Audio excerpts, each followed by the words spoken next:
warrant. And Article 125 comes into play of the revised penal code, which is entitled Delivery of Persons Legally Arrested to the Proper Judicial Authority. And I do believe at this point the judicial authority will be the ICC.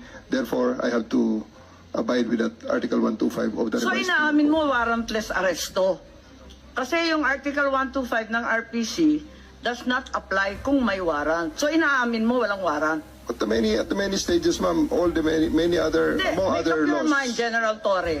Warrantless arrest ba to o may warrant? Kasi ang liwanag naman ng Article 125 ng revised penal I do code. believe that I have a warrant at this time. I just don't want to be... Di walang reglementary period.